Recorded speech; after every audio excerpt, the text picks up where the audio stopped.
Steven from TheLegitPC, and welcome to my review of Call of Duty Advanced Warfare. So let's go ahead and get started. A look at the engine. This is from the campaign, and let's go ahead and get started on the review. I have about 18 minutes of video here, and we'll go ahead and get started. Sorry if you hear my fan in my background. I think my power supply fan's thermocouple went out, so now my power supply is on 100% fan all the time. Alright, so let's go ahead and get started about the game. If you saw my day one, if you want to see a lot more footage, look at my day one of my campaign as well as my multiplayer on the channel, on the TheLegitPC channel. Some big things to get into on the game so far is that it's a great game, but Call of Duty is just really falling apart as far as their engine here. The engine is really showing its age. It looks very well. It looks really good, but it just does not play smoothly. For some reason, this is the second Call of Duty in a row that I just had problems playing. Actually, third Call of Duty in a row.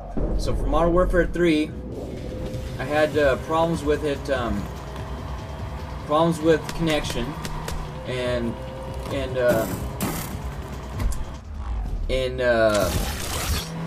Ghosts, I had the same exact problem as this one.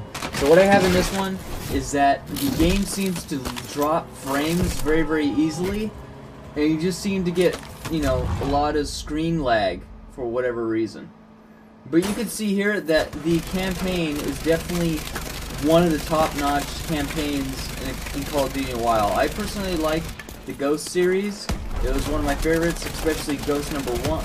Not Ghost, sorry, I'm talking about Black Ops.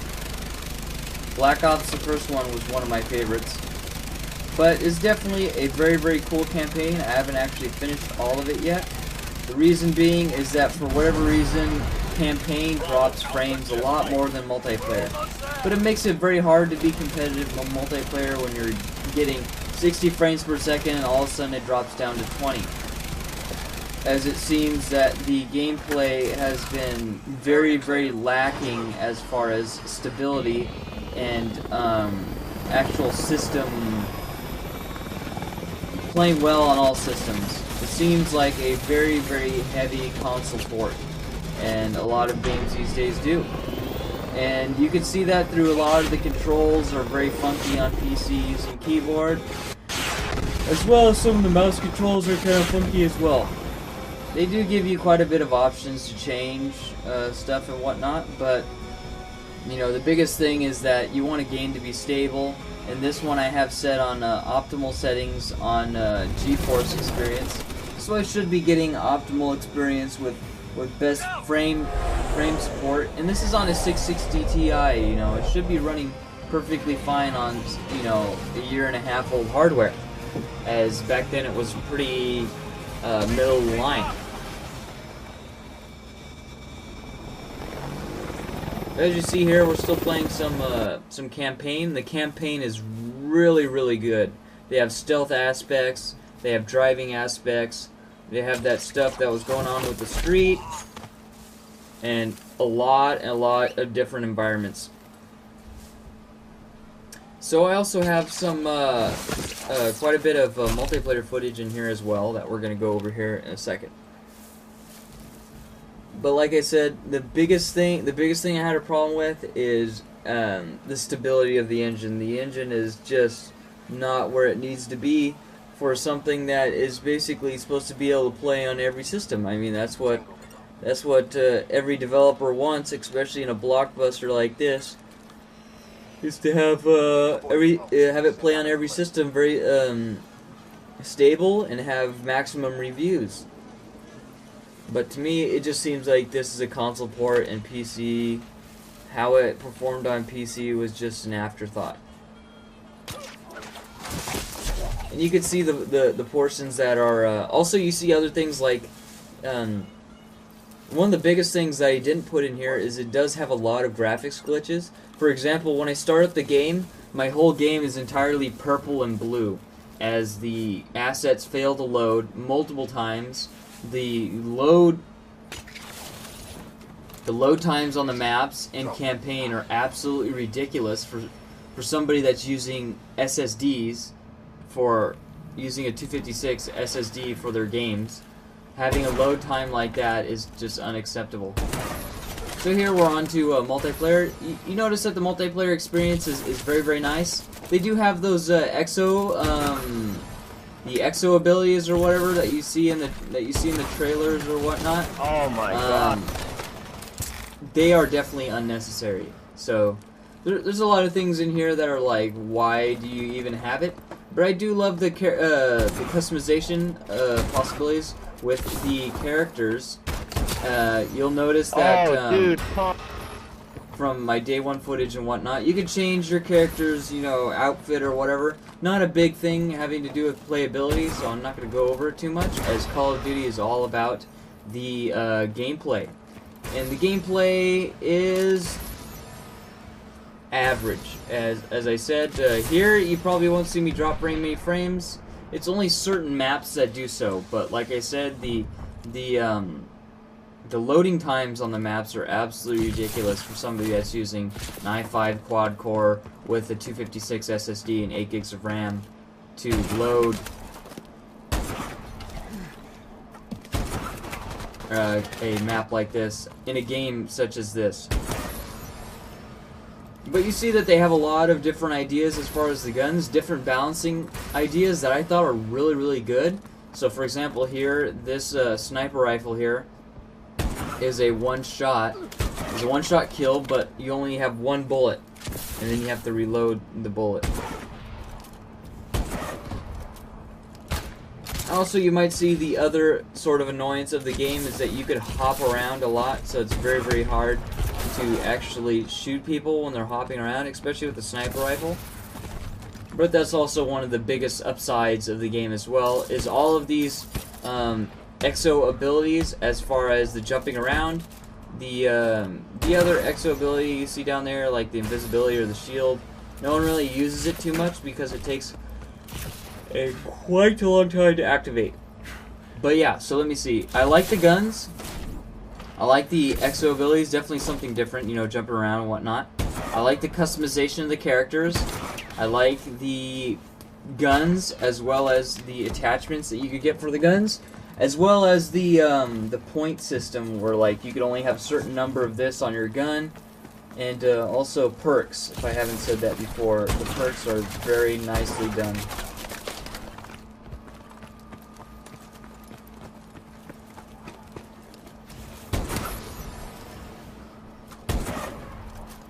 And here you see me start to frames for whatever reason.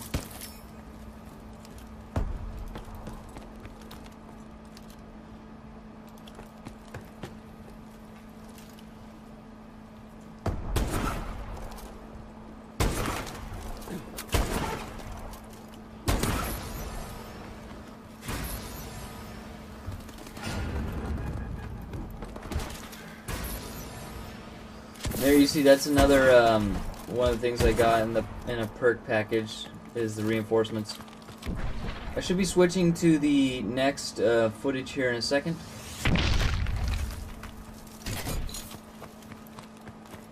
We've taken the lead. But yeah, I mean, like I said, a lot of the guns are very well balanced. A lot of this gameplay footage is just me messing around with sniper. Of course, this is not a montage. This is just gameplay footage. But yeah, I go through a lot. Like I said, if you want to see more footage, there's more footage in my multiplayer day one as well as my single player day one, each 30 minutes apiece. So definitely a lot of gameplay in there if you want to see that. Enemy UAV online. So what I would like to see in the next Call of Duty is a lot better engine stability, so that it plays better on more systems. And I don't know what exactly that's from. I don't know if that's from just not too much time spent on optimization of the game for each system, in this case PC. I don't know. But it just does not play very well for me. I'm wondering if that's because my power supply might have power distribution problems now. That's why the fan is going crazy.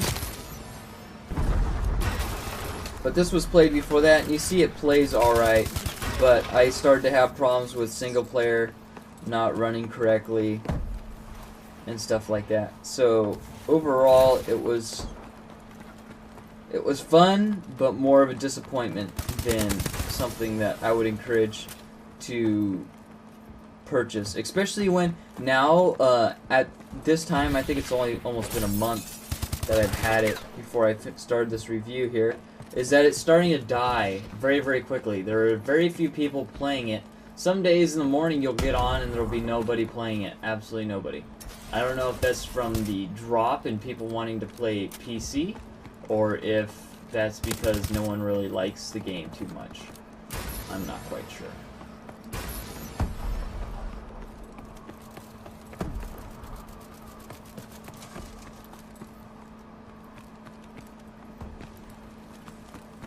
And yet again, also, I don't think there was another return of dedicated servers. Dedicated servers are again sort of gone.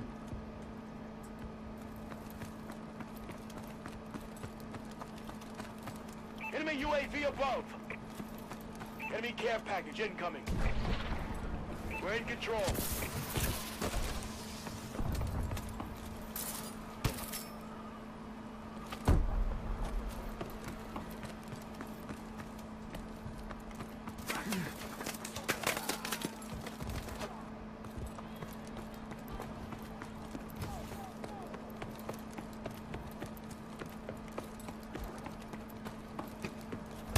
We've lost the advantage.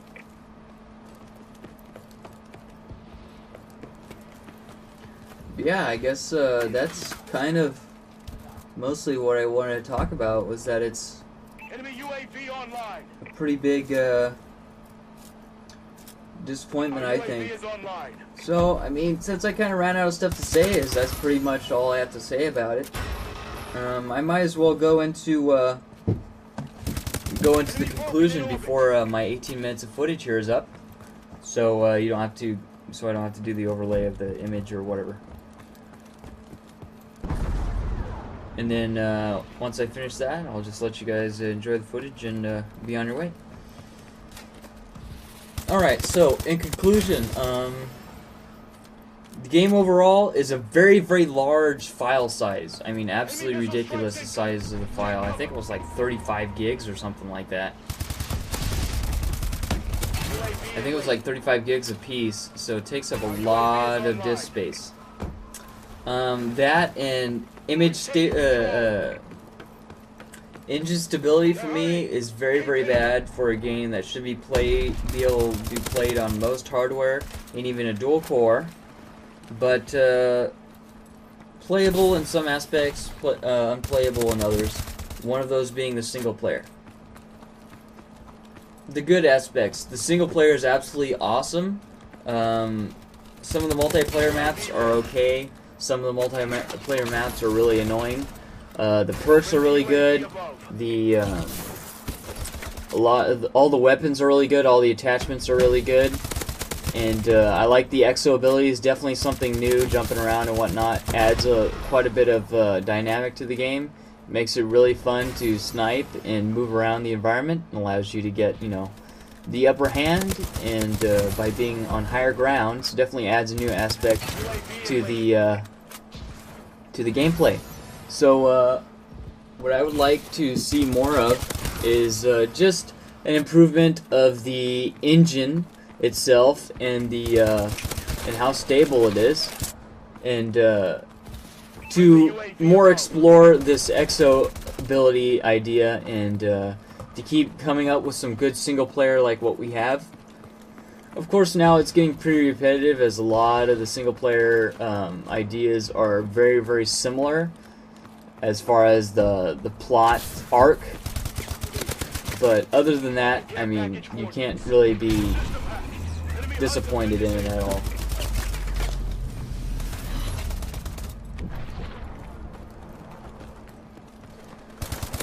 Friendly Walker tanks approaching.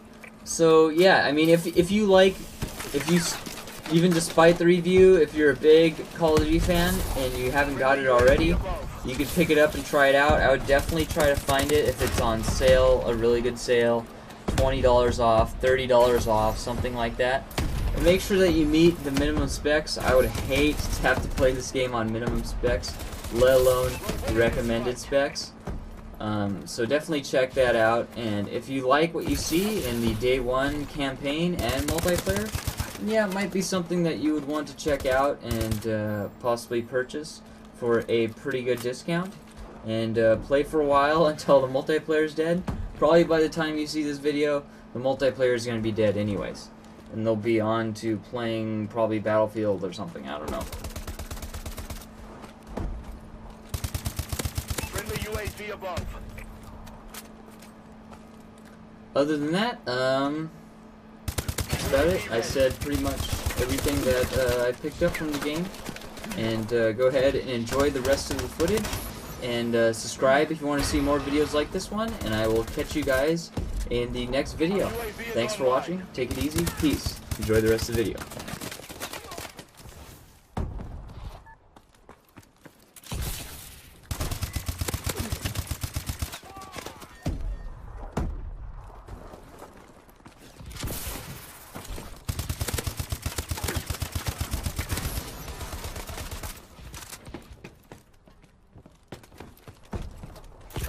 Friendly UAV above.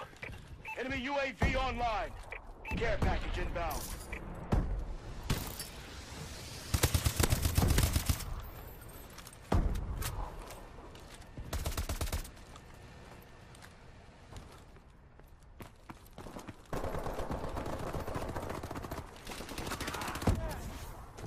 System hack. Enemy HUDs have been disabled.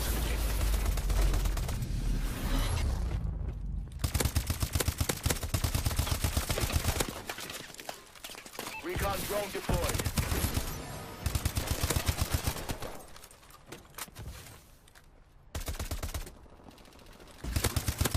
UAV in wait.